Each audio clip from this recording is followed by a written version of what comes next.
अस्सलाम वालेकुम स्टूडेंट्स। उम्मीद है बेटा कि तमाम आप लोग मेरी आवाज क्लियरली सुन पा रहे होंगे। तो बेटे वॉइस के हवाले से अगर किसी को कोई इशू है वॉइस क्लैरिटी को लेके या कनेक्टिविटी को, तो प्लीज ग्रुप में इन्फॉर्म कर दे। अदरवाइज फीडबैक दीजिए और हम आज की जो अपनी डिस्कशन है उसको स्टार्ट करें। आवाज क्लियरली सुनाई दे रही है सबको?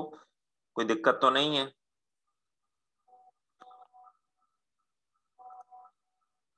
वॉइस क्लियर है अल्हम्दुलिल्लाह। फिलहाल मेजॉरिटी ऑफ द स्टूडेंट्स का यही फीडबैक आ रहा है कि कोई इशू नहीं है, कोई दिक्कत नहीं है। तो क्लास शुरू करने से पहले बेटे कुछ स्टूडेंट्स मुझे नजर आ रहे हैं जिन्होंने अपने नाम के साथ रोल नंबर बेटे मेंशन नहीं किया हुआ। तो रिक्वेस्ट है उनसे कि काइंडली अपने नाम के साथ अपना प्रॉपर रोल नंबर जो है वो मेंशन करें, ताकि जरा थोड़ा क्लास को चलाने में और क्लास को बेटे आइडेंटिफाई करने में आसानी हो जाती है। तो मेक श्योर के तमाम स्टूडेंट्स जो हैं उनके नामों के साथ उनके रोल नंबर जो हैं वो प्रॉपरली मेंशन हो और हम उसके मुताबिक ही फिर क्लास को स्मूथली रन कर सकें। तो रिक्वेस्ट है जिन बच्चों ने मेंशन नहीं किए हुए काइंडली उसे अपडेट कर लें। कल हमने एक बेसिक ओरिएंटेशन सेशन जो है वो परफॉर्म किया था, जिसमें हमने देखा ये था कि जी किस तरह क्या मामलात हैं, हम क्या पढ़ने जा रहे हैं, क्या डिस्कशन होने जा रही है, क्या चीजें हैं और किस तरह से चीजों को हमने मैनेज करना है और उनको कंट्रोल करना है। तो कल की डिस्कशन के हवाले से बेटे अगर किसी का कोई क्वेश्चन है, कोई दिक्कत है, कोई क्वेरी स्टिल मौजूद है जो आप समझते हैं कि भाई अभी कल की डिस्कशन में रिजॉल्व नहीं हुई, तो प्लीज आप हैंड रेज कीजिए, पूछ लीजिए, बात कर लें उस पे, ताकि फिर आज के दिन से बेटे हम प्रॉपर अपने जो लेक्चर्स हैं उनका आगाज करें और प्रॉपर अपनी जो गुफ्तगू है उसका आगाज करें, पढ़ने का प्रॉपर आगाज करें। तो अगर कोई कंफ्यूजन है, अगर कुछ मसले मसाइल हैं, तो प्लीज डिस्कस कर लीजिए।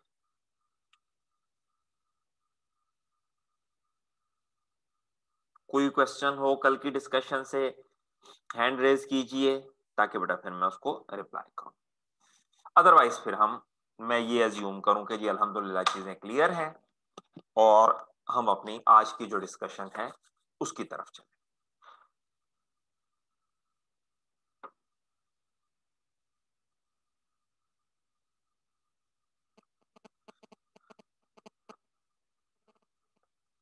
चलें, फिलहाल तक बेटे कोई 77 स्टूडेंट्स की फिलहाल मेरे पास पार्टिसिपेशन है और अभी तक किसी ने हैंड रेज नहीं किया या कोई ऐसा चीज शो नहीं की कि कल की डिस्कशन के हवाले से कोई कंफ्यूजन है।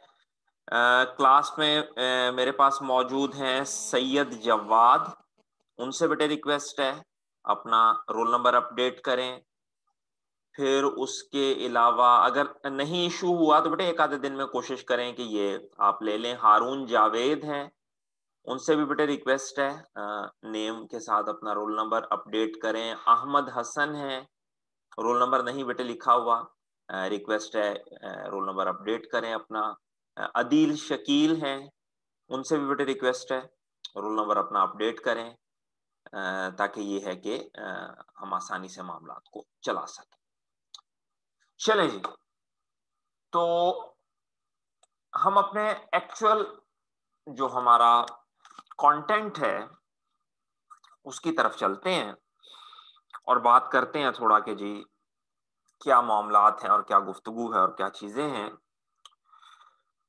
तो हमारे पास ये जो हमारा सब्जेक्ट है, अगर बेटे इस सब्जेक्ट को मैं आप लोगों के सामने प्रेजेंट करूं तो ये बुनियादी तौर पर 4 हिस्सों में, या यूं कह लें कि 4 बुनियादी डेफिनेशंस के ऊपर ये पूरे का पूरा सब्जेक्ट जो है वो टिका हुआ है, बना हुआ है। जिसमें बेटे पहली डेफिनेशन हमारे पास बिजनेस, और फिर उसके बाद जो दूसरा लफ्ज जिस पे हम थोड़ा सा काम करेंगे वो मैनेजमेंट। अच्छा, एक बात थोड़ा सा डिस्कशन से पहले क्लियर कर दूं कि बेटे जो आज मैं पढ़ाने लगा हूं इसका ताल्लुक किसी स्पेसिफिक चैप्टर से नहीं है। जो आज हम डिस्कशन करेंगे ये डिस्कशन पूरे के पूरे हमारे सिलेबस पूरे के पूरे 11 चैप्टर्स में हर चैप्टर और हर टॉपिक से ये डिस्कशन रिलेट करती है। सो अभी इसीलिए मैं ना आपको नोट्स रेफर करूंगा, ना ही आपको मैं स्टडी टेक्स्ट रेफर करूंगा, कुछ नहीं। अभी सिंपली कुछ बुनियादी आइडियाज हैं जो समझाने की कोशिश करूंगा, और आप कोशिश कीजिएगा कि इनको आप अच्छे से पिक कर सकें। सो 4 लफ्ज हमारे पास, बिजनेस, मैनेजमेंट, और उसके बाद जो बेटे हमारे पास लफ्ज हैं 2, वो हैं हमारा बिहेवियरल स्टडीज। अच्छा, आप अगर किसी भी अच्छी किताब को या किसी भी बड़े राइटर की किताब जिसमें आप कहें कि स्लॉकम भी, उसमें डॉक्टर स्लॉकम भी शामिल हैं, उसमें आप कहिए कि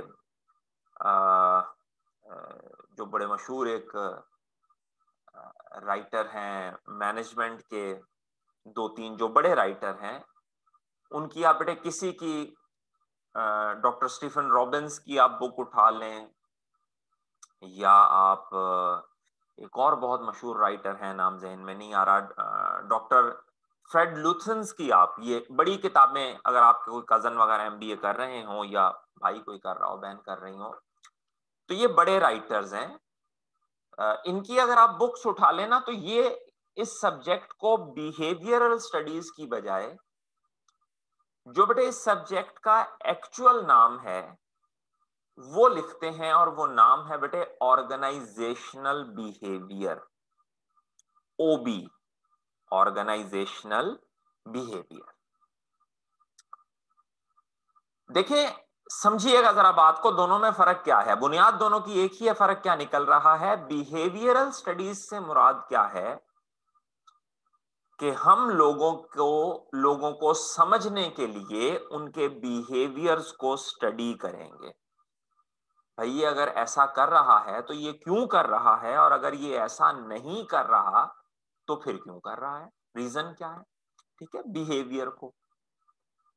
लेकिन देखिए एक सिंपल सी चीज है, एक बंदा अपने घर से नौकरी के लिए निकला, जॉब के लिए निकला, अभी वो सुबह सुबह निकल ही रहा था तैयार श्यार होके, बड़ा फ्रेश होके, और डोर बेल हुई और उसने दरवाजा खोला तो जी पता लगा उसकी सास आई हुई है, और अगले 10 दिनों तक उसकी सास जो है वो उसके घर पे ही रहेंगी। और उस मतलब एक, तो वो खबर सुन के उसका मूड ही गारत हो गया। ठीक है कि अब ये सास साहिबा जो है 10 दिनों के लिए हमारे सर पे रहेंगी। अब वो घर से निकल तो आया, दफ्तर भी आ गया, लेकिन उसकी तबीयत जो है वो चिड़चिड़ी हुई हुई है, मिजाज चिड़चिड़ा हुआ है। इसका मतलब ये है बेटा कि जो हमारी पर्सनल लाइफ है ना, वो हमारी वर्क लाइफ को इफेक्ट तो करती है, इसमें तो कोई शक नहीं है। लेकिन ये जो हमारा सब्जेक्ट है, इसकी जो डोमेन है, इसका जो दायरा कार है, वो बेसिकली उन बिहेवियर्स को स्टडी करना है जिन बिहेवियर्स का मुजाहरा हम ऑर्गेनाइजेशन में करते हैं। ठीक है, एक एम्प्लॉय है, वो टाइमली, बिल्कुल राइट टाइम पे कॉलेज आता है, सारा दिन एहतियात से अपनी जिम्मेदारियां पूरी करता है, अपने बॉसेस के साथ, अपने जूनियर्स के साथ, अपने पीयर्स के साथ उसका रवैया बहुत कोऑर्डिनेटेड और बहुत कोऑपरेटिव है, और उसमें स्किल बड़ी अच्छी है, बड़ा मोटिवेटेड है। जिस वक्त बेटा वो जॉब खत्म करके घर जाता है, वो मोटरसाइकिल चलाते हुए ट्रैफिक के तमाम कवानीन को नजरअंदाज करता है, कहीं इशारा तोड़ता है, कहीं जोर जोर से हॉर्न बजाता है, कहीं से लोगों को के साथ बदजुबानी करता है। तो अब गौर करें बेटा, वो जो उसकी ट्रैफिक वायलेशंस हैं वो भी एक बिहेवियर है, लेकिन वो हमारे इस सब्जेक्ट के स्कोप से बाहर है। उस बिहेवियर को स्टडी करने के लिए कुछ और सब्जेक्ट्स बने हुए हैं, जैसे कि बेटे सोशियोलॉजी है, जैसे कि एंथ्रोपोलॉजी है, और जिसमें हम सिविक सेंस की बात करते हैं। हमारा जो सब्जेक्ट है, इसका जो दायरा-ए-कार है, या जो इसकी डोमेन है, या जो इसका स्कोप है, वो उन बिहेवियर्स को स्टडी करना है जिन बिहेवियर्स को हम ऑब्जर्व करते हैं being a part of organisation. तो एक्चुअली इस सब्जेक्ट का जो नाम है वो बिहेवियर स्टडीज की बजाय जो असल नाम है इसका वो बेटे ऑर्गेनाइजेशनल बिहेवियर है। यानी हम बिहेवियर्स को तो स्टडी करेंगे, बात को जरा एहतियात से समझते जाइएगा।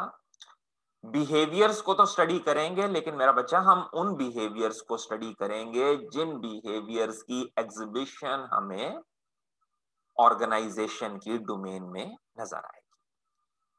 अब अगर मैं इस लफ्ज ऑर्गेनाइजेशन बिहेवियर को देखूं तो यहां से फिर हमें अगले दो सब लफ्ज जो हैं वो मिलते हैं। एक लफ्ज बेटे हमें मिलता है ऑर्गेनाइजेशन, और बेटे फाइनल जो लफ्ज हमें मिलता है दैट इज बिहेवियर।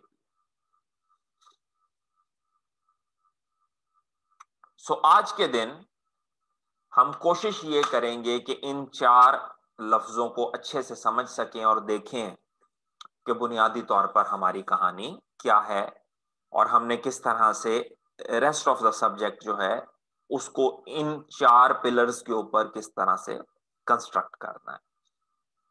सबसे पहला जो लफ्ज है हमारे पास, या सबसे पहली जो बेटे डिस्कशन है, उसके ऊपर हम चलते हैं।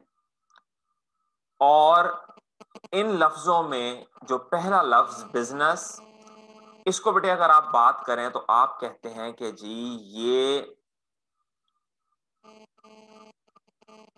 ये देखिएगा जी, हम कहते हैं बिजनेस मेरा बच्चा क्या है। ये लफ्ज आप लोगों के लिए नया नहीं है, और भी काफी सारे सब्जेक्ट्स के अंदर आपने इसके बारे में पढ़ा होगा। हम कहते हैं जी बिजनेस बुनियादी तौर पर एक एक्सचेंज है, ठीक है, तबादला है, एक्सचेंज है, जिसमें कुछ इंडिविजुअल्स या some time group of individuals जो हैं वो एक्सचेंज करते हैं। अच्छा भाई, एक्सचेंज करते किस चीज का है? डिफरेंट चीजों का एक्सचेंज हो सकता है। ये एक्सचेंज गुड्स का भी हो सकता है, ये एक्सचेंज डिफरेंट तरह की सर्विसेज का भी हो सकता है, ठीक है। गुड्स का भी एक्सचेंज, गुड्स के बदले गुड्स जा रही हैं, ठीक है। अगर आप लोगों में से किसी बच्चे का ताल्लुक देहात से हो तो वहां तो बेटे आज भी काफी सारे देहात में अशिया के बदले अशिया, जिसे हम बार्टर सिस्टम कहते हैं, कि भाई आप करियाना स्टोर एक बना हुआ है, उस करियाना स्टोर, वो पता लगा जी पूरे गांव में वो एक ही करियाना स्टोर है, और वहां पर आपने अपना जो अकाउंट है वो ओपन करवाया हुआ है, उसके पास एक रजिस्टर है, उसमें उसने आपका अकाउंट ओपन किया हुआ है। आप रोजाना की बुनियाद पे उससे सामान लेते आते हैं, और 6 महीने के बाद, 8 महीने के बाद जब भी आपकी फसल तैयार होती है तो उस फसल में से कुछ हिस्सा आप उस दुकान वाले को दे के अपना हिसाब किताब क्लियर कर लेते हैं। बाज मर्तबा सर्विसेज के बदले बेटे सर्विसेज चल रही हैं, ठीक है। जैसे गांव में एक मोची है, जूतों की मुरम्मत करता है, और उस गांव में आपने एक चौकीदार रखा हुआ है हिफाजत के लिए, तो चौकीदार भी एक सर्विस दे रहा है, वो मोची भी एक सर्विस दे रहा है, तो मोची और वो वॉचमैन जो है वो आपस में सर्विसेज का एक्सचेंज कर रहे हैं। शहरों की अगर हम बात करें तो यहाँ भी मामलात जो हैं वो काफी हद तक एक्सचेंज ही है, जिसमें गुड्स एक्सचेंज हो रही हैं, सर्विसेज एक्सचेंज हो रही हैं। हाँ, बस हमने किया क्या है कि बेटे गुड्स और सर्विसेज की एक्सचेंज को जरा बेहतर बनाने के लिए हमने रुपए पैसे की शक्ल में एक मीडियम जो है वो डिफाइन कर लिया है।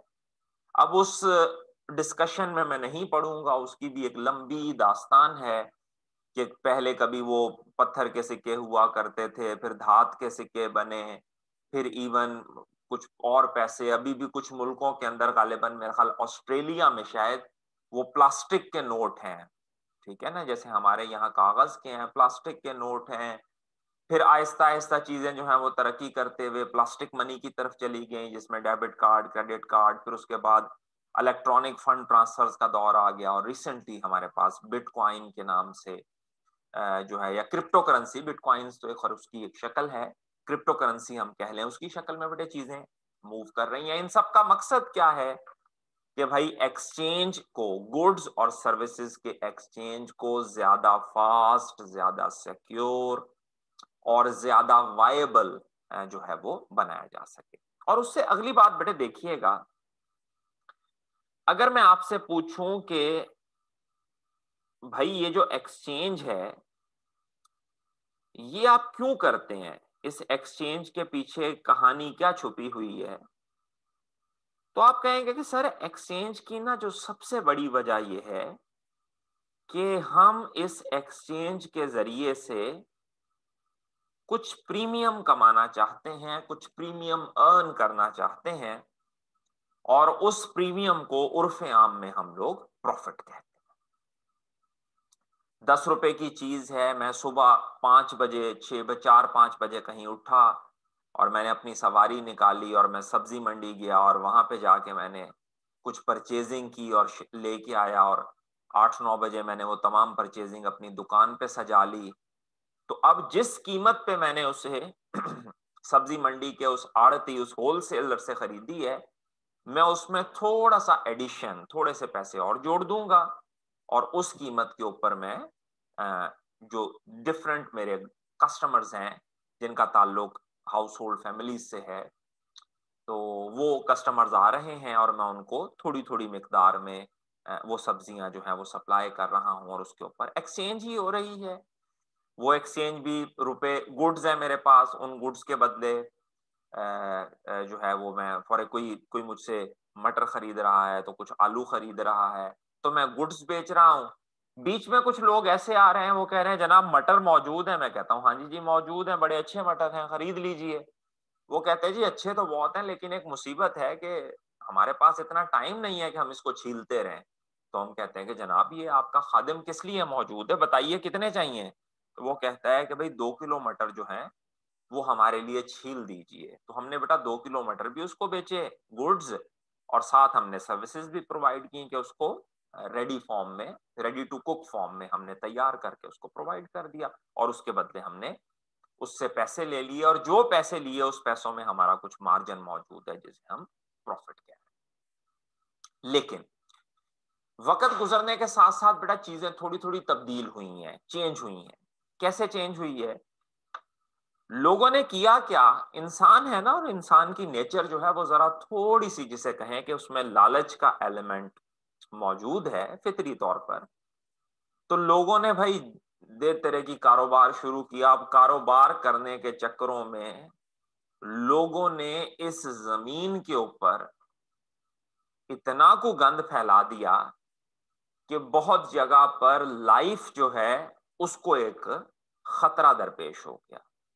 रिसेंटली बेटे जो एक आजमाइश हम पे कुछ माह पहले, बल्कि पिछले साल कहें कि बारिशों के दौरान जो कराची में हाल देखा गया और किस तरह अर्बन फ्लडिंग जो है वो हुई, और जितने भी जो उस काम के माहिर हैं वो कहते हैं कि जी अर्बन फ्लडिंग की सबसे बड़ी रीजन जो है वो पोल्यूशन है, प्लास्टिक पोल्यूशन है, गंद है, कचरा है, जिसकी वजह से ड्रेनेज जो है वो चोक हो जाते हैं और पानी प्रॉपर ड्रेन नहीं होता, और लोगों का लाखों रुपयों की गाड़ियां, लोगों का नुकसान हुआ, घरों का नुकसान हुआ, हादसे हुए जिसमें लोगों को इंजरीज हुई, इवन कैजुअलिटीज भी हुई। तो बेटे लोगों ने कारोबार कमाने के, प्रॉफिट कमाने के चक्करों में कोई धुआं ही छोड़े जा रहा है, ठीक है। अगर आप ये शेखुपुरा रोड के ऊपर ट्रेवल करें तो कहीं ऐसे आपको, और वो क्लोरीन की स्मेल आएगी, और वो स्मेल बाद मरतबा इतनी तेज होती है कि इवन आपने गाड़ी के शीशे बंद भी किए हुए हैं तो स्टिल वो आपको डिस्टर्ब कर रही होती है। जमीन के अंदर जो है, जमीन इतनी पोल्यूटेड हो गई है कि उसके अंदर काश्तकारी मुमकिन नहीं रही, और इस तरह के मसले जो है वो नजर आते हैं। दूसरी फिर चीज बेटे नजर आती है कि लोगों ने प्रॉफिट कमाने के लिए, पहली बात मैंने क्या बताई कि लोगों ने प्रॉफिट कमाने के लिए प्लेनेट को एक्सप्लॉइट किया, प्रॉफिट कमाने के लिए प्लेनेट को एक्सप्लॉइट किया। और दूसरी चीज जो मैं बताने लगा हूं वो ये है कि लोगों ने, बिजनेसेस ने प्रॉफिट कमाने के लिए बेटा पीपल को एक्सप्लॉइट किया, लोगों को एक्सप्लॉइट किया। उनको हल्की प्रोडक्ट जो है वो, ये पाकिस्तान के अंदर तो बेटे अस्तगफिरुल्लाह हमने बीसियों एग्जांपल्स ऐसी देखी कि जिसमें ईंटें जो हैं पीस के वो सुर्ख मिर्च में शामिल की हैं, और वल्लाह आलम क्या क्या चीजें, किसी से काली मिर्च बना रहे हैं, और अल्लाह ऐसे साइंसदान है, नोबेल प्राइज मिलना चाहिए, पता नहीं कहां से फार्मूला डिफाइन करके ले आए, और वो फार्मूला इतना पावरफुल कि वो यूरिया और वल्लाह आलम क्या कुछ डाल के उससे दूध बना देते हैं, और वो इतना जबरदस्त बनता है कि आम छोटी मोटी जो लेबोरेटरी है वो उसे डिटेक्ट ही नहीं कर पाती केमिकल्स वगैरह डाल के। इवन आप ये कहें कि पैनाडेमिक के दिनों में, क्योंकि एकदम शोर मचा, इम्यूनिटी इम्यूनिटी, हर बंदा जी अपनी इम्यूनिटी बढ़ाए, इम्यूनिटी बढ़ाए, तो इंडिया के अंदर जो शहद की सेल है वो एकदम बूम पे गई, क्योंकि हर बंदे ने ही, सबको ही था कि जी फेफड़ों का मसला है ये, तो लोगों ने इम्यूनिटी बढ़ाने के लिए शहद बहुत ज्यादा खरीदा, और पूरी पूरी फैमिली पी रही है, इस्तेमाल कर रही है, तो शहद एकदम उसकी डिमांड जो है वो बहुत ऊपर गई। और बाद में फिर पता ये चला कि जी इस शहद के अंदर, ये एक्चुअली असल मक्खियों का प्रोड्यूस किया हुआ शहद नहीं है, बल्कि इस शहद के अंदर चाइना वाले जो हैं वो एक खास तरह की शक्कर बना रहे हैं, और चाइना वालों की भी आप बहादुरी देखें, वो शक्कर जो है, वो जाली सुक्रोज जो है वो अली बाबा के ऊपर ऑनलाइन सेल हो रही है, ठीक है, इतने अच्छे लोग हैं वो भी। तो वो क्या कर रहे हैं कि वो जी वो शक्कर जो है मिला मिला के, शहद बना बना के लोगों को दिए जा रहे हैं, और उस शक्कर की आप बेटे क्वालिटी देखें, वो भी किसी बड़े जदीद साइंसदान ने तैयार की थी कि वो आम टेस्ट में वो शक्कर डिटेक्ट ही नहीं होती। अगर आप उसको ऑर्डिनरी टेस्ट करेंगे, जो ऑर्डिनरी दो टेस्ट होते हैं हनी की प्योरिटी चेक करने के लिए, वो दोनों टेस्ट जो हैं वो अप्रूव हो जाएंगे कि जनाब ये प्योर हनी है। और उसके बाद फिर कुछ रिसर्चर्स ने, क्योंकि इंडिया एक बड़ी मार्केट है, तो वहां से बेटे कुछ सैंपल्स लेके वो लोग जर्मनी गए, और जर्मनी में कोई खास एक रेडियो एक्टिव मेथड था, ताबकारी का कोई तरीका था, उसके जरिए से उन्होंने उस पूरे जो शहद थे 14-15 ब्रांड जो काम कर रहे हैं इंडिया के, उनको उन्होंने चेक किया, तो फिर एनालिसिस के बाद पता चला कि गालिबन 14 में से या 16 में से जो 14 ब्रांड हैं, वो दो अच्छे लोग थे, बाकी या अच्छे थे या पता नहीं वो पकड़े नहीं गए या क्या हुआ। 14 ब्रांड्स जो हैं वो चाइना की वो सुक्रोज मिला मिला के लोगों को पिलाए आ रहे हैं, और उससे बेटा फायदा होने की बजाय डायबिटीज की सूरत में और हेपेटाइटिस की सूरत में लोग जो है वो बहुत मुतासर हो रहे हैं। लोगों ने दो बातें मैंने आपको बताई कि लोगों ने किया क्या कि भाई प्रॉफिट कमाने के चक्करों में दो चीजों को कॉम्प्रोमाइज किया। एक उन्होंने बेटे कॉम्प्रोमाइज किया प्लेनेट को, एनवायरमेंट को, और एक बेटे उन्होंने कॉम्प्रोमाइज किया पीपल को। ठीक हो गया। हम अब ये कहते हैं, जो हमारी मॉडर्न डेफिनेशन है वो कहती है कि जनाब बिजनेस वो है जिसमें हम एक्सचेंज करते हैं गुड्स का, सर्विसेज का, प्रॉफिट कमाने के लिए, लेकिन एट द सेम टाइम हम कोई भी एक्टिविटी ऐसी नहीं करते जिससे प्लेनेट को नुकसान पहुंचे। और बेटे प्रॉफिट मैक्सिमाइज करने के लिए हमने कोई ऐसा काम भी नहीं करना जिससे बेटे पीपल मुतासिर हो। ठीक होगी बात। तो इससे ये एक मॉडर्न कॉन्सेप्ट है। इसे मेरे बच्चे, इस मॉडर्न कॉन्सेप्ट को हम कहते हैं CSR, कॉर्पोरेट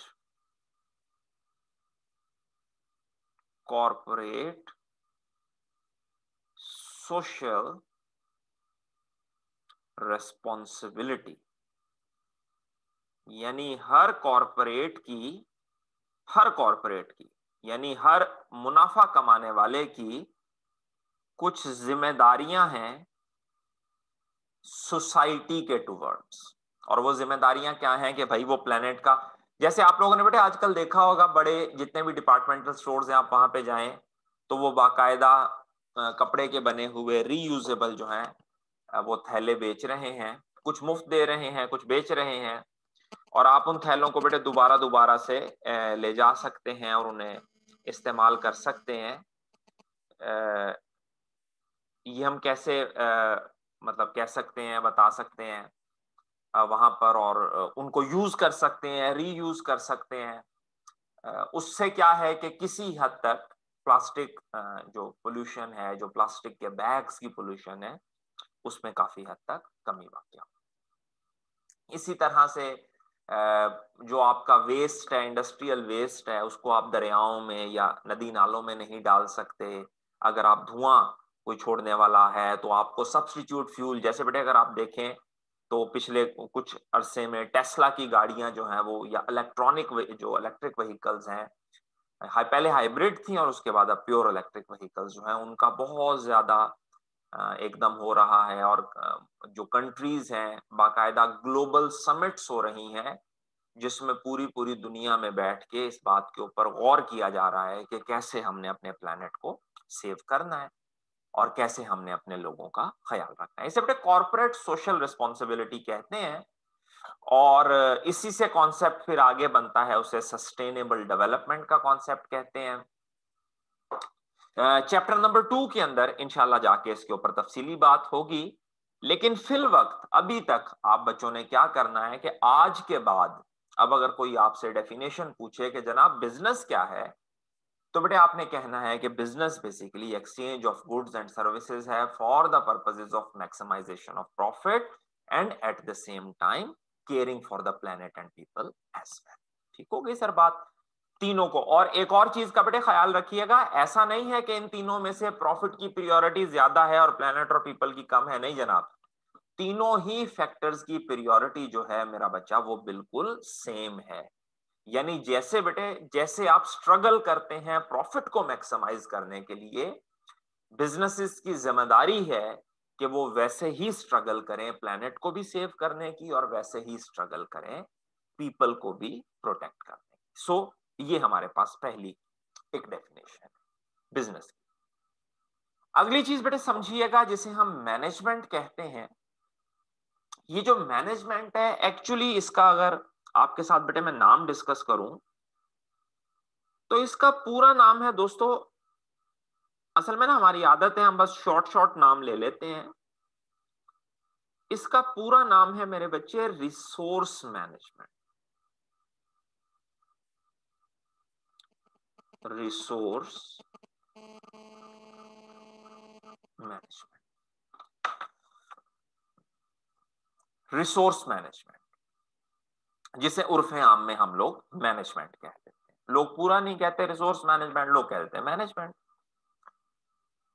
अब समझने के लिए कि रिसोर्स मैनेजमेंट होती क्या है, सबसे पहले हम थोड़ी सी बात कर लेते हैं रिसोर्स के ऊपर। तो बेटा रिसोर्स कहा जाएगा किसी भी ऐसी चीज को,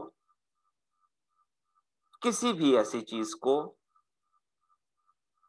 जिससे मेरा बच्चा हम उठा सकें बेनिफिट। कोई भी ऐसी चीज जिससे हम उठा सकें बेनिफिट।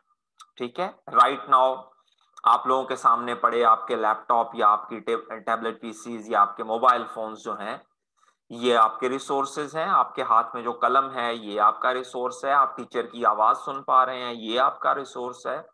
आप घर में बैठे हैं, पंखा एसी जो भी चलाया हुआ है वो आपका रिसोर्स है। ठीक है, बुक्स मौजूद हैं वो आपका रिसोर्स है। डिफरेंट हमारे पास रिसोर्सेज है, और इनको हम रिसोर्सेज क्यों कह रहे हैं, बिकॉज इन सब से हम बेनिफिट हासिल कर रहे हैं।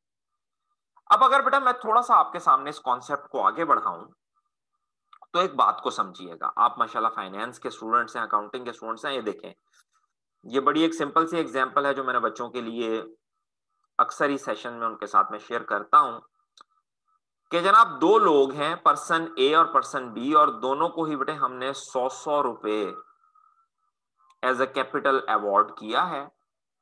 100 रुपया उसे दे दिया और 100 रुपया उसे दे दिया, और कहा कि भाई 100 रुपए से कुछ कारोबार कर लो, कुछ काम कर लो, जो भी तुम कर सकते हो। और जो पर्सन ए है उसने इन 100 रुपयों से 50 रुपए कमाए, और जो पर्सन बी है उसने 30 रुपए कमाए। अच्छा बेटा, अगर आप किसी आम बंदे को आम बंदे को जिसका ताल्लुक फाइनेंस, अकाउंटिंग और इन चीजों से नहीं है, अगर आप उसको कहेंगे और उससे बात करेंगे, तो उससे पूछेंगे कि यार क्या चल रहा है मामला, उसके सामने ये फिगर्स रखेंगे, तो वो बंदा कहेगा कि यार ठीक है, अच्छा है यार, दोनों का ही अच्छा मामला चल रहा है, शुक्र अल्हम्दुलिल्लाह, दोनों ही कमा रहे हैं। एक आम बंदा। लेकिन बेटा आप लोग आम पर्सन नहीं है, आप लोगों के पास फाइनेंशियल स्किल मौजूद है, अकाउंटिंग स्किल मौजूद है, चीजों को जानने और समझने का स्किल मौजूद है, और आप नहीं कह रहे, और आप कहेंगे कि मैं अगर आप लोगों से पूछूं कि बेटे क्या ये ठीक चल रहा है मामला, तो आप फौरी तौर पर मुझे कहेंगे कि सर जी ये बंदा एक्चुअली 30 रुपए कमा नहीं रहा, बल्कि ये 20 रुपयों का लॉस कर रहा है। और मैं एकदम बड़ा हैरान, क्योंकि भाई मेरा तो ताल्लुक नहीं है फाइनेंस से। मैं बड़ा हैरान होता हूं, मैं कहता हूं जनाब फ्यूचर चार्टर्ड अकाउंटेंट साहब, कैसे आपने ये बात, ये देखें, ये 30 रुपए कमा के ला रहा है, आप मुझे कह रहे हैं ये 20 का लॉस कर रहा है। तो फिर आप मुझे समझाते हैं कि सर जी देखें, इस मार्केट में जो रिसोर्सेज इस बंदे के पास अवेलेबल हैं, इस मार्केट में जो रिसोर्सेज अवेलेबल हैं, 100 रुपया एक रिसोर्स है जो इस बंदे के पास अवेलेबल है। दोनों सेम मार्केट में सेम कस्टमर्स के साथ सेम प्रोडक्ट में डील कर रहे हैं। तो इन अपॉर्चुनिटीज का, इन रिसोर्सेज का पोटेंशियल क्या है कि आप 50 रुपीज अर्न करें, और ये दूसरा नालायक अहमक जो है ये कितने अर्न कर रहा है, ये 30 रुपए अर्न कर रहा है।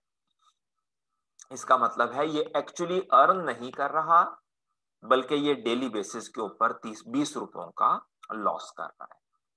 थोड़ी सी बेटा आपको ना मैं एग्जांपल बताता हूं, एक जरा थोड़ा अपने जहन को बढ़ाते हैं, इंटरनेशनल लेवल पे लेके चलते हैं।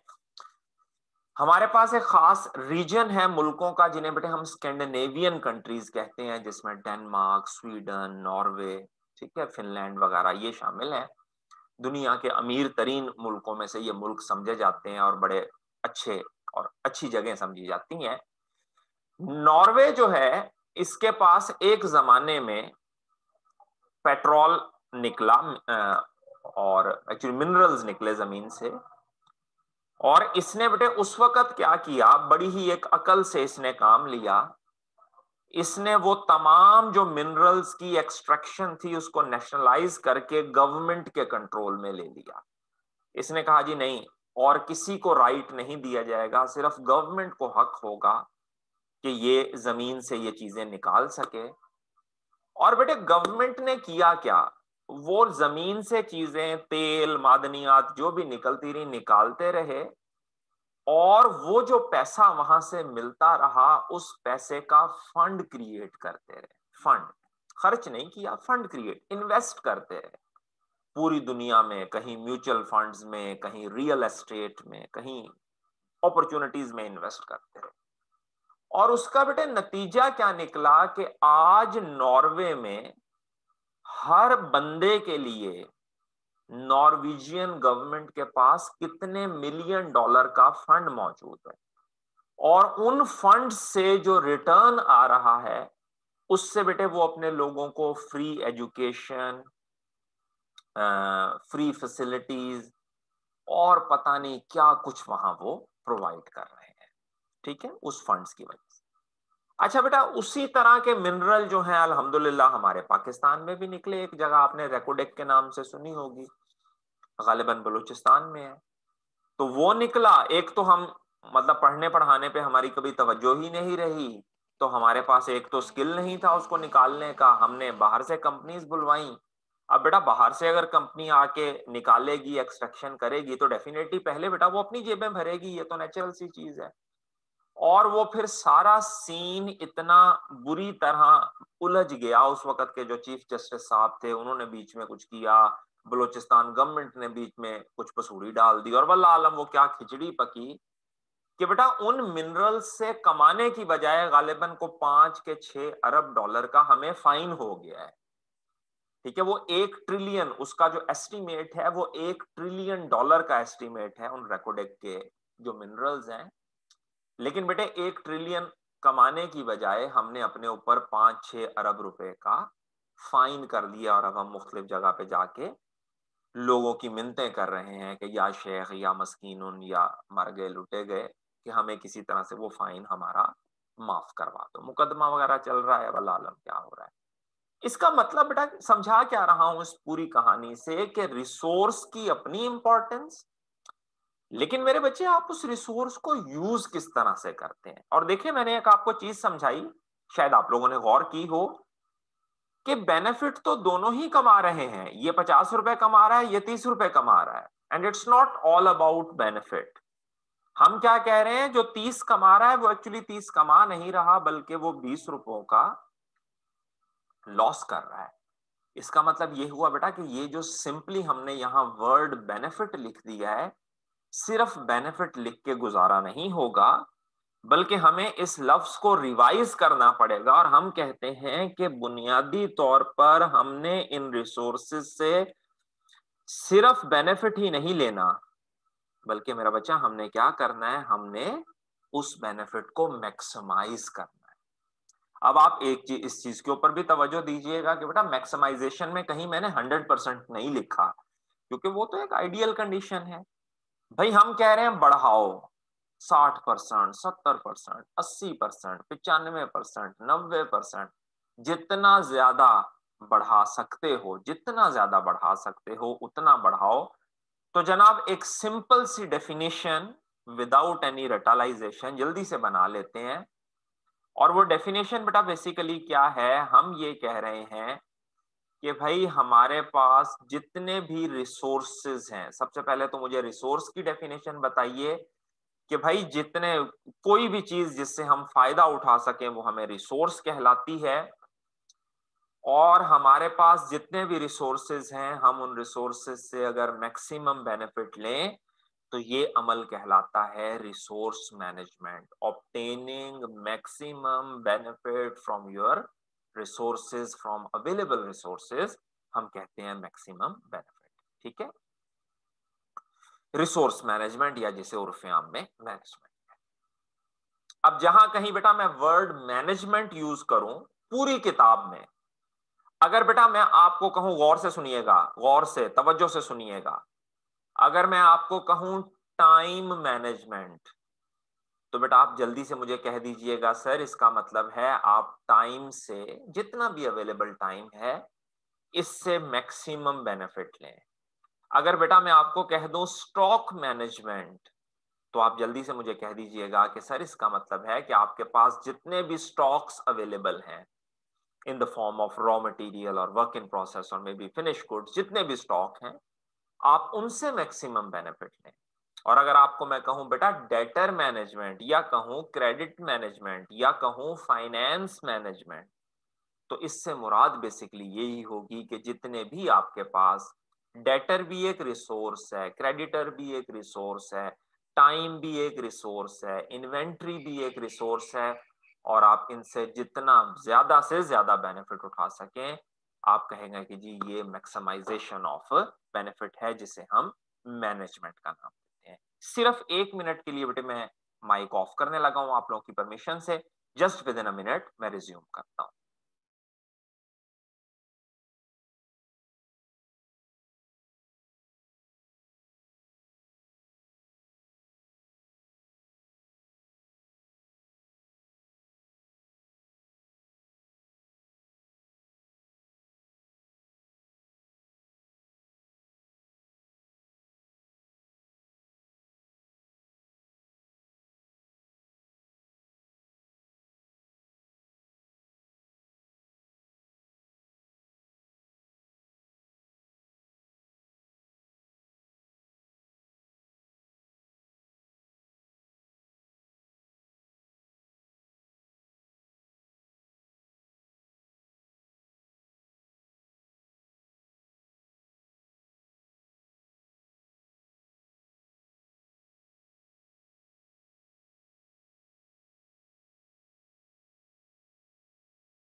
जी बेटा, इंटरप्शन के लिए जरा माजरत है, वो कुछ ऐसा मामला था, जरा सुनना था।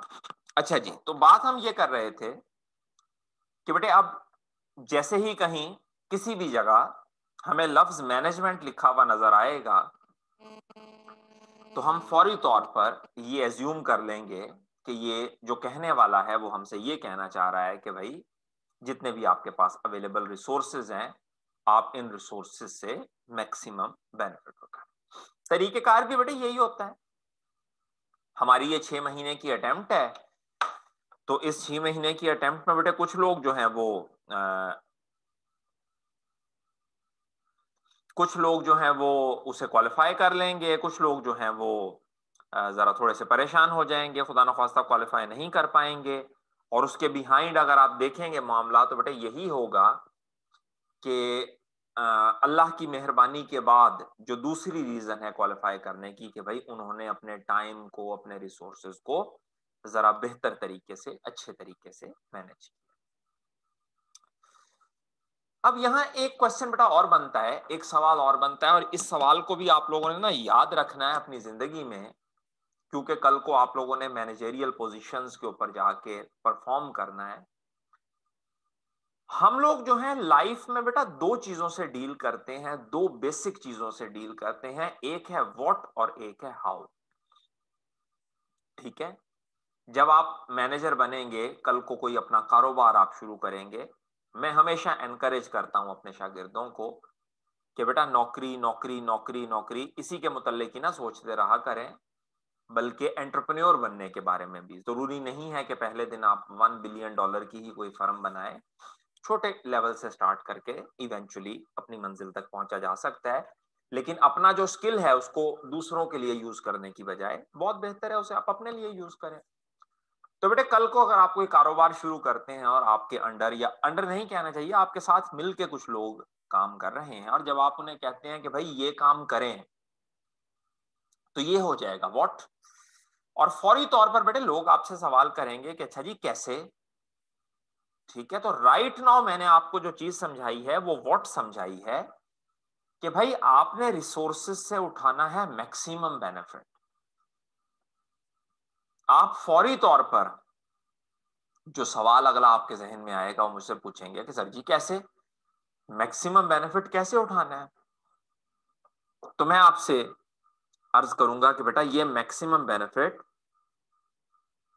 दो असूलों के ऊपर अमल करके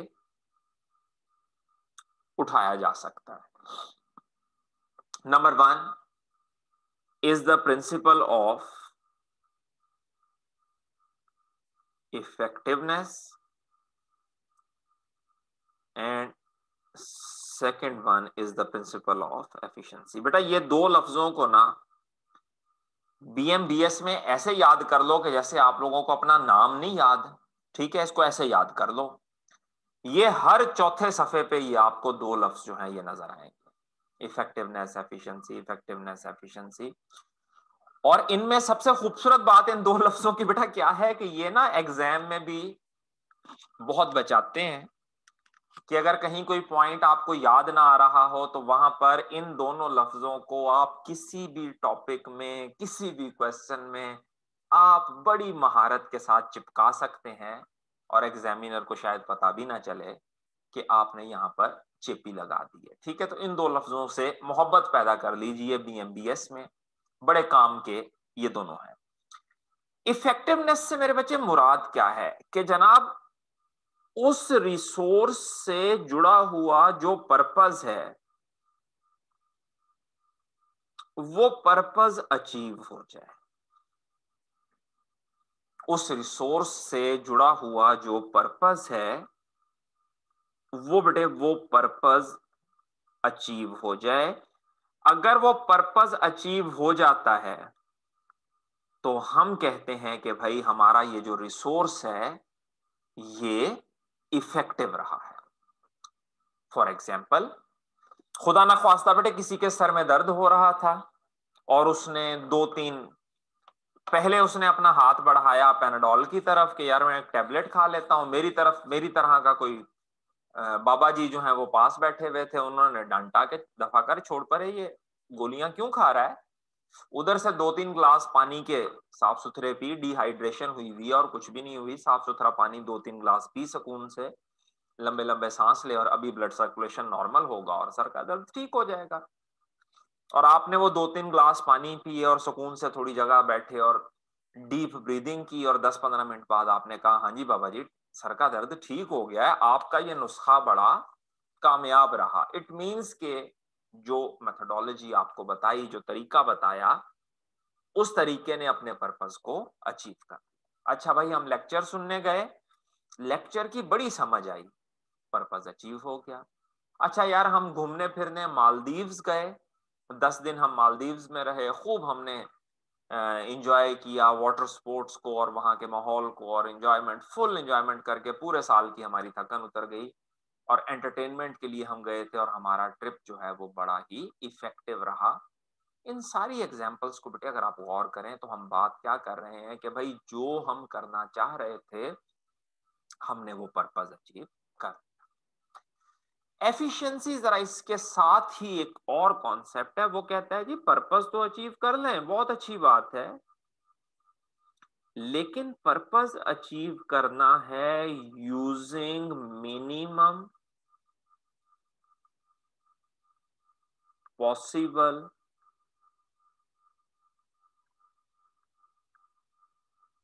resources, using minimum possible resources. देखें समझे कैसे,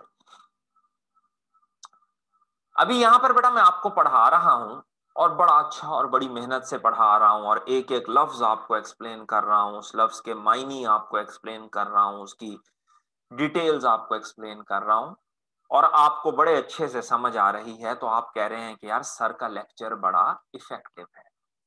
लेकिन बेटा अगर एक एक चीज, छोटी छोटी चीज को एक्सप्लेन, उसकी मीनिंग, उसके इधर उधर करते करते, और अगर इन चक्रों में हम क्लास ही जाके कहीं वो 8 महीने बाद खत्म करें, तो फिर बेटा समझ तो आ गई लेकिन हमारे एग्जाम्स निकल गए, यानी हम टाइमली इस क्लास को कंक्लूड नहीं कर सके। इसका मतलब क्या हुआ बेटा, पर्पस तो अचीव कर लिया लेकिन पर्पस अचीव करने में हमने रिसोर्सेज को ओवर यूज कर दिया, जितने एक्चुअली लगने चाहिए थे हमने उससे कहीं ज्यादा रिसोर्सेज जो हैं वो उसमें लगा दिए। आप एक दुकान पे जाते हैं, एक बड़ी अच्छी सी शॉप पे जाते हैं और आप वहां जाके कहते हैं कि यार मुझे एक मोबाइल फोन जो है वो चाहिए, और आप मुझे एप्पल का जो नया वाला, जो जदीद वाला एप्पल का मोबाइल फोन है वो एक दे दीजिए। दुकान वाला कोई भला आदमी है, नेक आदमी है, वो सिर्फ प्रॉफिट ही नहीं कमाना चाहता, वो पीपल भी कमाना चाहता है।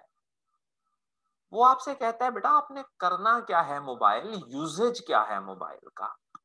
वो कहता है सर कॉल करनी है, कॉल रिसीव करनी है, मैसेज सेंड करना है, मैसेज रिसीव करना है, व्हाट्सएप चलाना है, वो थोड़ी बहुत वो यूट्यूब चला लेंगे, फेसबुक चला लेंगे, ठीक है, गाने शाने सुन लेंगे, फोटो शोट में 4 एक खींच लेंगे, और क्या करना है हमने, ठीक है। अब यही बुनियादी 8-10 काम है जो हम कर रहे हैं।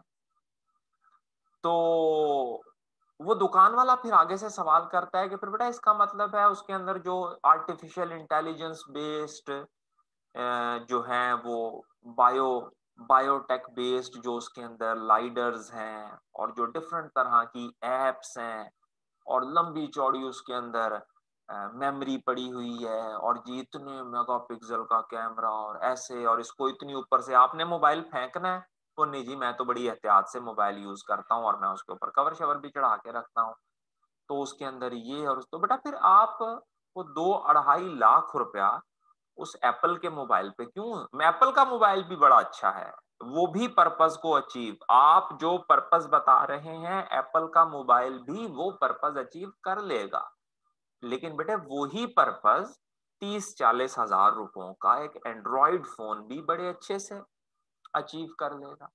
तो बजाय इसके कि आप 2-2.5 लाख रुपया वहां इन्वेस्ट करें, आप ये खरीद लीजिए। मतलब क्या हुआ मेरे बच्चे, समझा क्या रहा हूं कि दोनों ही, एक ऑर्डिनरी एंड्रॉइड मोबाइल और एक बेटे इंतहाई प्रीमियम क्वालिटी एप्पल, आपके लिए, सबकी बात नहीं कर रहा, एक स्पेसिफिक यूजर के लिए पर्पस दोनों सेम अचीव कर रहे हैं। लेकिन बेटा फर्क क्या है, एक वो पर्पस अचीव कर रहा है 2-2.5 लाख रुपयों में, और एक वो पर्पस अचीव कर रहा है 30-40 हजार रुपयों में। तो हम कहेंगे कि भाई एंड्रॉइड और एप्पल इफेक्टिव दोनों ही हैं, लेकिन मैं इस एंड्रॉइड फोन का इंतखाब कर रहा हूं बिकॉज ये इफेक्टिव के साथ साथ एफिशिएंट भी है। ठीक है, बिकॉज इसमें मकसद अचीव हो रहा है यूजिंग मिनिमम पॉसिबल रिसोर्सेज। ठीक होगी सर बात? तो असूल क्या हमने यहां पर तय किया कि भाई अगर आप अपने रिसोर्सेज से मैक्सिमम बेनिफिट उठाना चाहते हैं तो अपने रिसोर्सेज को यूज कीजिए इफेक्टिवली और यूज कीजिए उनको एफिशिएंटली। आप अपने रिसोर्स से पर्पस भी अचीव कर लें और वो पर्पस अचीव कर लें यूजिंग मिनिमम पॉसिबल, तो आप अपने रिसोर्सेज से मैक्सिमम बेनिफिट उठा सकते हैं and you would be doing resource management. और जैसे ही बेटे मैंने ये तकरीर खत्म की तो फौरी तौर पर आपने मुझसे सवाल ये कर लिया कि सर ठीक है आपकी बात हम मान लेते हैं, लेकिन अब अगला सवाल ये है कि इफेक्टिवली और एफिशिएंटली कैसे यूज करना है। ये देख लें जो मैंने आपको बात समझाई, it's a continuous race, it's a continuous discussion relating to what and how. Always people are going to ask you how. ये बड़ा ना एक शुगल लगता है, आप मुख्तलिफ जगहों के ऊपर मुख्तलिफ स्कॉलर्स से मिलें, मुख्तलिफ सो कॉल्ड स्कॉलर, मैं उन्हें स्कॉलर्स नहीं कहूंगा लेकिन जाहिरी तौर पर वो स्कॉलर्स हैं, और वो आपको एक लंबी लिस्ट बता देंगे, ये मोबाइल जो है ये शैतानी चीज है ना यूज करें, फलानी चीज भी, इंटरनेट भी शैतानी चीज है ना यूज करें, फलानी भी शैतानी चीज है ना यूज करें। लेकिन कहीं अगर आप उनसे गलती से ये सवाल कर बैठे कि अच्छा जी अगर ये ना यूज करें तो फिर कैसे चलें, फिर क्या करें, और क्या अवेलेबल है, तो फिर वो लोग आपसे नाराज हो जाते हैं कि ये गुस्ताखी कर रहा है बंदा। ठीक है, लेकिन लाइफ जो है it's all about what and how. तो पहला व्हाट हमने डिफाइन किया रिसोर्स मैनेजमेंट, तो आपने पूछा हाउ, तो मैंने बताया बेटा इफेक्टिवनेस एंड एफिशिएंसी। और अब आप फिर मुझसे पूछ रहे हैं कि भाई सर जी इफेक्टिवनेस और एफिशिएंसी कैसे आएगी, तो इसके लिए बेटे गौर कीजिएगा, कुछ असूल आपके सामने रखने लगा हूं, कुछ बुनियादी बातें आपके सामने रखने लगा हूं, इन बातों को जरा समझ लें और तवज्जो से समझिएगा। पहली चीज, हम कहते हैं कि भाई अगर आपने अपने रिसोर्सेज को इफेक्टिवली और एफिशिएंटली यूज करना है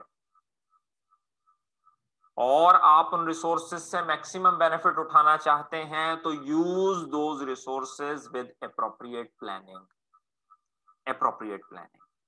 और फौरी तौर पर आप मुझे सवाल करते हैं कि सर जी प्लानिंग क्या होती है, तो मैं बताता हूं बेटा कि कोई भी जो कारोबार है, कोई भी जो बिजनेस है, उसमें 3 टाइम फेजेस होती हैं। उस बिजनेस का फ्यूचर, उस बिजनेस का मेरे बच्चे प्रेजेंट, सॉरी हाँ, और उस बिजनेस का पास्ट। इस पास्ट और प्रेजेंट की बुनियाद पे जब आप फोरकास्ट करने की कोशिश करते हैं फ्यूचर को, forecasting the future on the basis of your past and previous past and present experiences, the work is known as planning. ठीक है, ये बेटा साथ साथ में आपको ना प्रैक्टिस करवाता जा रहा हूं। आप में से कम लोग होंगे जो हाफिज होंगे, हाफिज से मुराद ये कि जो सारी 11 चैप्टर हिफ्स कर लेंगे। 11 चैप्टर मेरे बच्चे हिफ्स नहीं होंगे, आपके पास कॉन्सेप्ट होगा और उन कॉन्सेप्ट्स में आप में ये कैपेबिलिटी होनी चाहिए कि जरूरत पड़ने पे आप उन कॉन्सेप्ट्स को अपने लफ्जों में भी एक्सप्लेन कर सकें। प्लानिंग की बिल्कुल सीधी सादी डेफिनेशन विदाउट एनी रटलाइजेशन। प्लानिंग क्या है जी? प्लानिंग है forecasting future on the basis of your past and present experiences. So भाई अगर आप रिसोर्सेज को प्लान करके यूज करेंगे तो रिसोर्सेज से इफेक्टिवनेस भी मिलेगी और एफिशिएंसी मिलेगी। फिर मैं कहता हूं नंबर 2 है बेटा आपके पास, इसे कहते हैं ऑर्गेनाइजिंग। ऑर्गेनाइजिंग और ऑर्गेनाइजिंग बेसिकली क्या है? मैच करना, मिलाना, मैचिंग करना। किन दो चीजों की मैचिंग करना? नंबर 1 बेटे रिसोर्सेज, और सेकंड थिंग अपॉर्चुनिटी। रिसोर्सेज और अपॉर्चुनिटी, इसकी मैचिंग करना। आपके पास बेटा 1 लाख रुपया मौजूद है, एक बैंक आपको रिटर्न्स जो हैं, माजरत के साथ इसको वो सूद वगैरह से ना रिलेट कीजिएगा, मैं सिर्फ आपको एक एग्जांपल समझा रहा हूं। 1 लाख रुपया है आपके पास और एक बैंक आपको 7% और एक बैंक आपको 8% और एक बैंक आपको 9.5% रिटर्न ऑफर कर रहा है। ऑर्गेनाइजिंग क्या कहती है कि 1 लाख रुपए के रिसोर्स को आप 9.5% रिटर्न में इन्वेस्ट करें। It is the best matching. ठीक है, जरा गौर कीजिएगा, अपने कैंपस की ही बात करता हूं बेटे। हमारे कैंपस में क्लासेस होती हैं सीए की, और जो हमारा सिटी कैंपस है, डी ग्राउंड कैंपस है, उसमें क्लासेस होती हैं एमबीए की। अच्छा बेटा, अगर मैं एमबीए वाले टीचर को अपॉइंट करके कैनाल कैंपस में बिठा दूं और सीए वाले टीचर को अपॉइंट करके सिटी कैंपस में बिठा दूं, तो ये बेसिकली रिसोर्सेज तो हैं, दीज टीचर्स आर रिसोर्सेज, लेकिन मुझसे गलती क्या हो रही है कि मैं उनको अपॉर्चुनिटी के हिसाब से प्रॉपरली मैच नहीं कर रहा। डी ग्राउंड वाला टीचर, एमबीए वाला टीचर सिटी कैंपस में होना चाहिए और सीए वाला टीचर जो है वो कैनाल कैंपस में। तो सेकंड थिंग इज कि आप अपने रिसोर्सेज को प्लान कीजिए, प्लानिंग के साथ साथ अपने रिसोर्सेज को ऑर्गेनाइज कीजिए। नंबर 3 बेटा, हर रिसोर्स के हवाले से ना कुछ डायरेक्शंस होती हैं। डायरेक्शंस, अगर आप उन डायरेक्शंस के ऊपर अमल नहीं करेंगे तो रिसोर्स फायदा देने की बजाय बेटा नुकसान देना शुरू कर देगा। आपको एक जहालत का किस्सा सुनाऊं छोटा सा। बहुत साल पहले की बात है, हमारे एक अजीज यहाँ ओकाड़ा के करीब एक गांव में रहा करते थे। तो उनको हेपेटाइटिस का मरज लाहक हो गया। उनको खैर इधर हम शहर ले आए अपने पास। यहाँ फैसलाबाद में एक बड़े माहिर डॉक्टर थे, उनसे उनका मुआयना वगैरह करवाया। उन्होंने कहा कि यार चीजें बिला अपेरेंटली तो खतरनाक लग रही हैं, लेकिन चलो जरा दवाइयां वगैरह दे के देखते हैं, उम्मीद है कि अल्लाह रहम फरमाएगा। मेडिसिन देनी शुरू की, कुछ आहिस्ता आहिस्ता चीजें बेहतर होना शुरू हो भी गई। जब वो थोड़े स्टेबल हो गए ना, अब एक प्रॉब्लम जो देहात में रहने वाले लोग हैं ना, उनकी एक बड़ा मसला ये होता है कि उनको ना शहर की जिंदगी से वो चिढ़ जाते हैं। उनको अपनी एक माहौल की, नेशनल माहौल की आदत होती है। महीना डेढ़ इधर हमारे पास रहे, 1.5 महीने के बाद मामू लगते हैं हमारे, उन्होंने डंडा उठा लिया, ऐसी थी तैसी मैंने पेंट शर्ट किया हो। वो मिन्नतें की, उनके तरले, मामू जी इलाज करवा लें, मैं जाना है पेंट में छाड़ के आओ।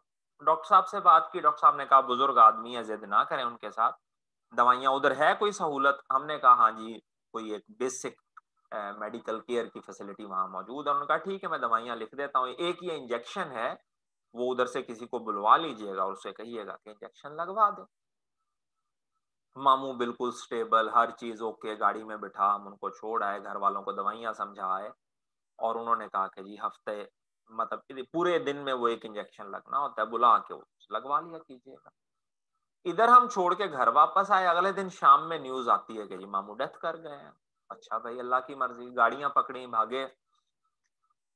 आप यकीन माने बेटे, वहां जाके हमें मालूम क्या हुआ, जब थोड़ा सा चीजों को हमने प्रॉब किया कि यार ये हर चीज ठीक चल रही थी, एकदम ही अचानक ही डिप कर गए। तो वो आपस में जब घर वालों ने बातें बातें शुरू की, तो पता चला कि वो जो अहमक कंपाउंडर था वहां पर, उसने इंजेक्शन लगाया। इंजेक्शन लगने से ना थोड़ा सा कहीं मामू को ना, इंजेक्शन लगने के दौरान वल्लाह आलम उसने जरा ज्यादा थोड़ा स्पीड से या क्या उसने किया, मामू को ना थोड़ी घबराहट महसूस हुई। तो मामू ने कहा कि यार मुझे ना घबराहट महसूस हो रही है। उसने इंजेक्शन जितना बाकी बचा हुआ था वो उसने बाहर निकाल लिया। और उस जाहिल के आप काम देखें, वो कहता है जी ये इंजेक्शन ऐसे नहीं आपको सही लगना, आप इस इंजेक्शन को पी लें। ठीक है, यानी उसको वेन में लगवाने की बजाय इसको पी लें तो फिर। और अनपढ़ आदमी थे, फैमिली भी उनकी देहात की, उन्होंने कहा जी ये कंपाउंडर है। कंपाउंडर गांव में एक बहुत सियाना आदमी समझा जाता है, और उन्होंने अस्तगफिरुल्लाह वो पी लिया। और पी लिया तो बेटे वो जो उसने फिर अंदर जाके वो जिसे कहें, वो एक्चुअली हुआ क्या कि उसने काट दिया, वो पता नहीं क्या केमिकल था, उसने अंदर जाके सारा कुछ और सत्यानाश, और विद इन मिनट्स जो है डेथ हो गई। तो कहने का मकसद क्या कि बेटा वो जो इंजेक्शन था वो बड़ा अच्छा रिसोर्स था, बड़ा अच्छा। जब तक वेन में लग रहा था, प्रॉपर डायरेक्शंस के साथ यूज हो रहा था, फायदा दे रहा था। जैसे ही बेटा आप डायरेक्शन से बाहर निकल गए, उसने फायदा देने की बजाय उसने नुकसान देना शुरू कर दिया। तो भाई आपने रिसोर्सेज को यूज करना है विद प्रॉपर डायरेक्शन। नंबर 4 कहलाता है बेटे कंट्रोल। कंट्रोल बेसिकली क्या है, देखिए हर चीज की ना एक लिमिट है, आप लोगों ने क्यूटी में पढ़ी होगी। लिमिट को हम डिफाइन करते हैं बेटा something between maximum and minimum. अब आप लोग माशाल्लाह खुद बहुत अच्छा रिसोर्सेज को समझते हैं, फाइनेंस को समझते हैं। जैसे मैं एग्जांपल दूं बेटा, स्टॉक है, ठीक है, या स्टॉक छोड़ें, घरों में एयर कंडीशन लगे हुए हैं, इनकी एग्जांपल देख लें।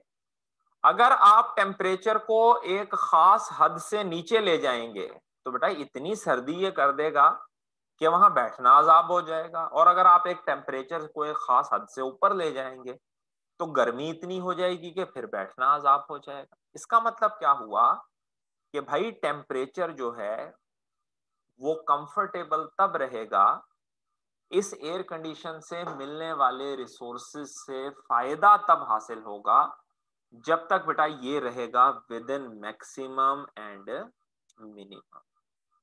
मिनिमम से नीचे गया रिसोर्स फिर नुकसान देगा, मैक्सिमम से ऊपर चला गया रिसोर्स फिर नुकसान देगा।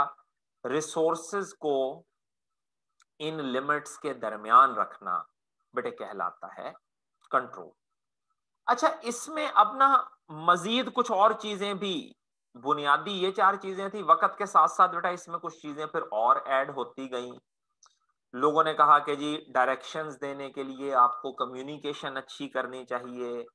उन्होंने कहा कि जी कंट्रोल है, डायरेक्शन है, लीडरशिप है, मजीद इसमें चीजें ऐड होती चली गई। वो इंशाल्लाह जैसे जैसे हम डिस्कशन करेंगे वो चीजें मैं इसमें मजीद ऐड करता चला जाऊंगा। लेकिन बुनियादी आप ये 4 प्रिंसिपल समझ लीजिए कि अगर आप अपने रिसोर्सेज को proper planning, proper organising, proper direction और प्रॉपर कंट्रोल से यूज करेंगे तो उन रिसोर्सेज का यूजेज जो है वो होगा most effective and most efficient, जिसके नतीजे में उससे मिलने वाला बेनिफिट जो है वो मैक्सिमम होगा। ये जो मेरे बच्चे आपके सामने मैंने 4 लिखे हैं और मैंने आपको बताया क्या कि मैं इसमें मजीद इजाफा करूंगा, ये दोस्तों कहलाते हैं functions of management. Functions of management. तो बड़ी ही दोस्तों सिंपल सी बात, बड़ी ही सिंपल सी बात यहां तक आ गई। और वो बात क्या है आपके सामने प्रेजेंट करने लगा हूं, आइडिया को जरा कंक्लूड करने लगा हूं, देखिएगा। अब अगर आपसे कोई पूछे कि भैया मैनेजमेंट क्या है, तो आप कहेंगे कि जी मैनेजमेंट एक्चुअली क्या है, performing functions of management. Management क्या है, is actually performing functions of management. और अगला मैं आपसे सवाल करूं कि भाई ये फंक्शंस ऑफ मैनेजमेंट क्यों परफॉर्म करने हैं, तो आप मुझे कहेंगे ताकि हम अपने रिसोर्सेज को यूज कर सकें इफेक्टिवली एंड एफिशिएंटली। और फिर मैं अगला सवाल आपसे ये करूं कि रिसोर्सेज को इफेक्टिवली और एफिशिएंटली क्यों यूज करना है, तो आप मुझे कहेंगे ताकि हम इन रिसोर्सेज से हासिल कर सकें मैक्सिमम बेनिफिट।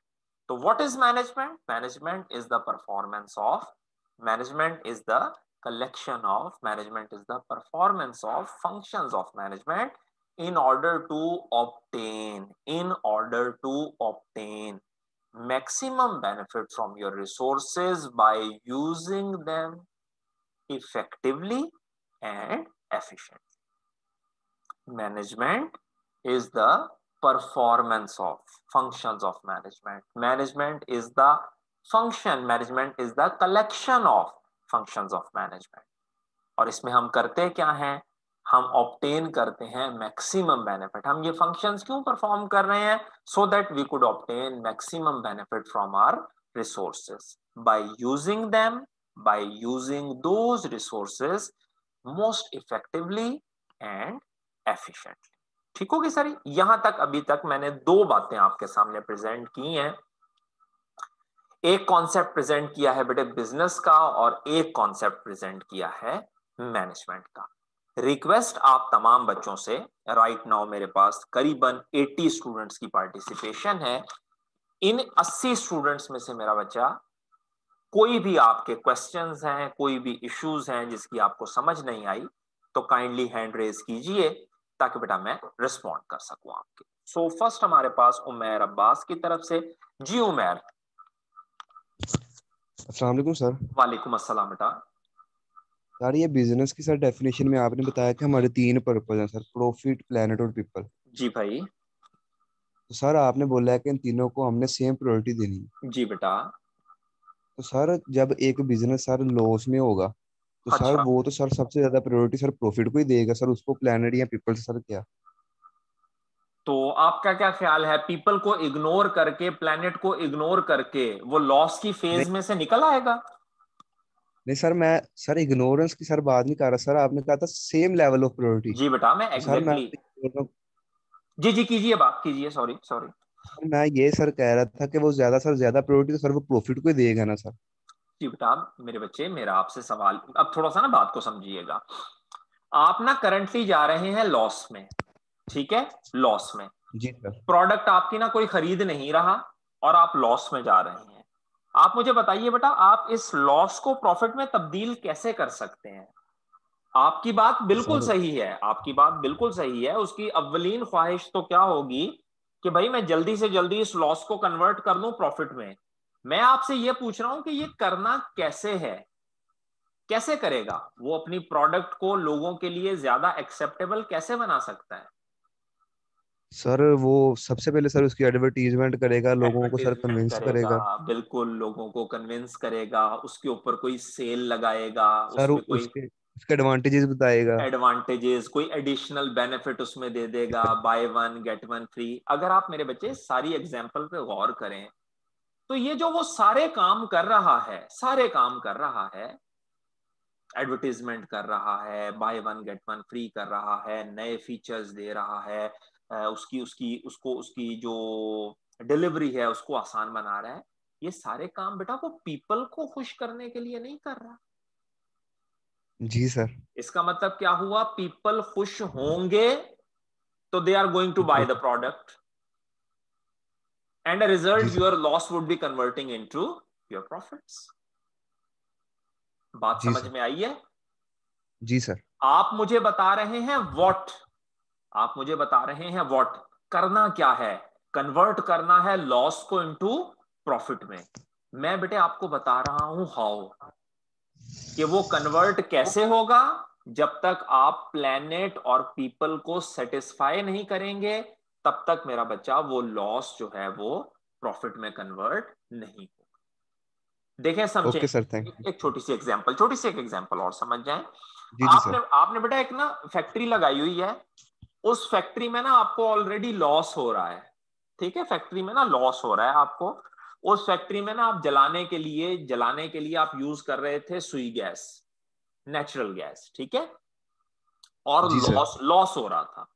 किसी मेरे जैसे बेवकूफ ने आपको मशवरा दिया कि यार तुम्हें लॉस इस वजह से हो रहा है कि तुम ये सुई गैस यूज कर रहे हो, सुई गैस गवर्नमेंट कंट्रोल्ड है, ये महंगी है. तुम ऐसा करो, उधर चले जाओ, वहां से ना पुरानी लंडे से पुराने कपड़े, पुरानी टाकियां वो ले आओ और वो जला के ना. आपने कहा यार शाबाश, तुमने मुझे बड़ा अच्छा मशवरा दिया. आपने गैस बंद की, जाके वहां से पुरानी टाकियां, कपड़ों के टोटे ले आए और वो जलाना शुरू कर दिए. उससे इतना धुआं और इतनी बदबू निकली कि मोहल्ले वाले डंडे लेके बाहर निकल आए. वो बंद करो भाई, सांस लेना तुमने तो मुश्किल कर दिया है.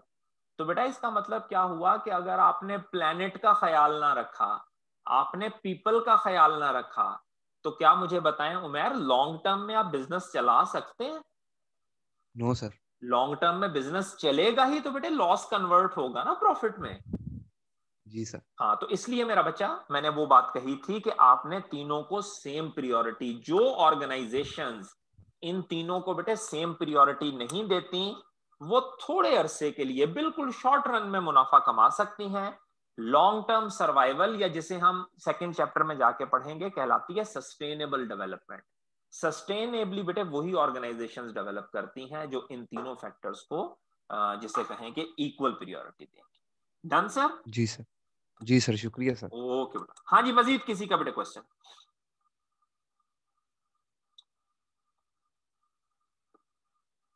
किसी और स्टूडेंट का बेटे क्वेश्चन हो प्लीज हैंड रेज कीजिए, ताकि हम मामलात को जरा अच्छे से कंक्लूड आज के दिन के लिए कर सकें। अच्छा जी, एक मिनट सर। मोहम्मद वकार, जी वकार बेटा।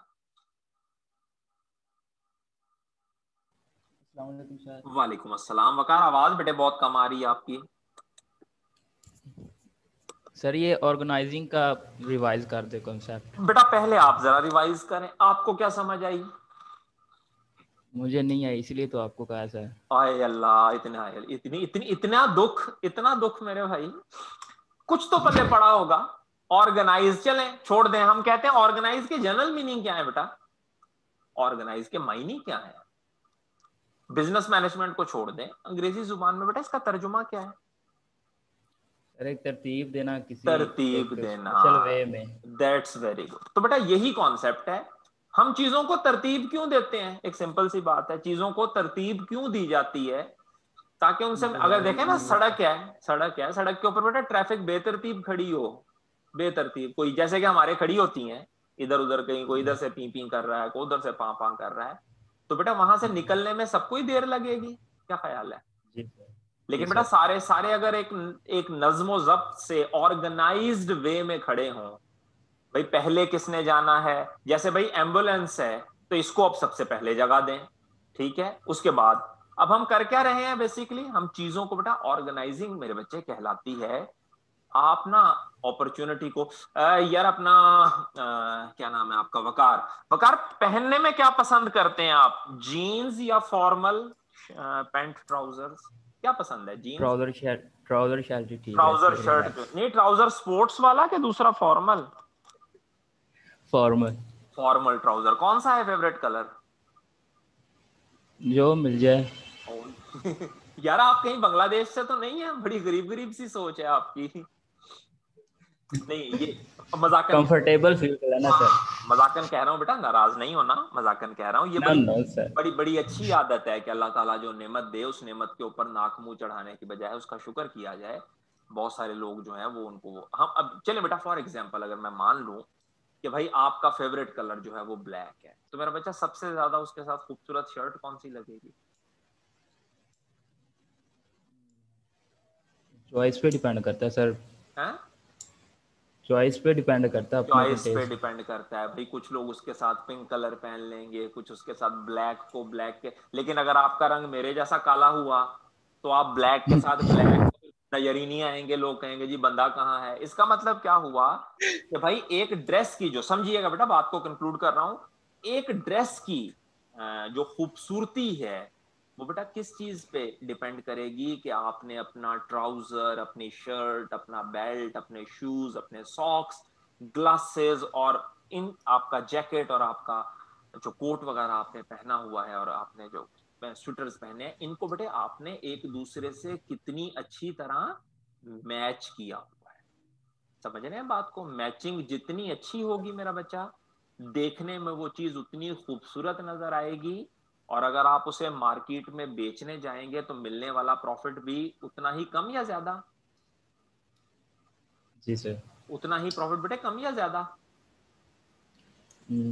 ज्यादा होगा सर। ज्यादा होगा। तो यही बेटे एग्जैक्टली हमने यही चीज की थी कि रिसोर्सेज को उस अपॉर्चुनिटी के साथ मैच करो।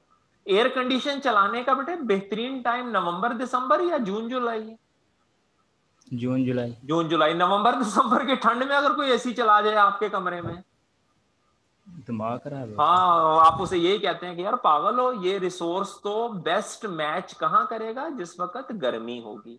हाँ, अगर नवंबर दिसंबर में चलाना है तो फिर इसके अंदर वो हीटिंग वाला फीचर जो है उसको ऑन करो। ठीक होगी बात। तो बेटे it's all about matching resources with the opportunity. Maximum benefit कब मिलेगा, जब आप अपॉर्चुनिटी और रिसोर्स को जितने अच्छे तरीके से मैच कर। Done sir? Okay, thank you sir. Welcome thank you मेरा सर। बच्चा, वेलकम वेलकम। हाँ जी बेटा, कोई और क्वेश्चन हो किसी का, कोई और डिस्कशन हो?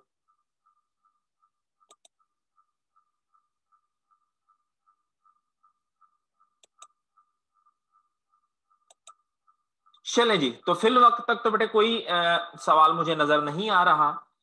ग्रुप में मैं अवेलेबल रहूंगा, वहां पे आपके साथ गपशप रहेगी इंशाल्लाह। दो बुनियादी चीजें मैंने आपको आज पढ़ाई हैं, बिजनेस पढ़ाया और मैनेजमेंट पढ़ाई है। कल जुमा क्लास हमारी 11:30 से 12:30 होगी, और बशर्ते जिंदगी खुदा ताला के फजलो करम से कल मिलते हैं और इस डिस्कशन को यहीं से कंटिन्यू करते हैं। ख्याल रखिएगा अपना, फी अमान अल्लाह।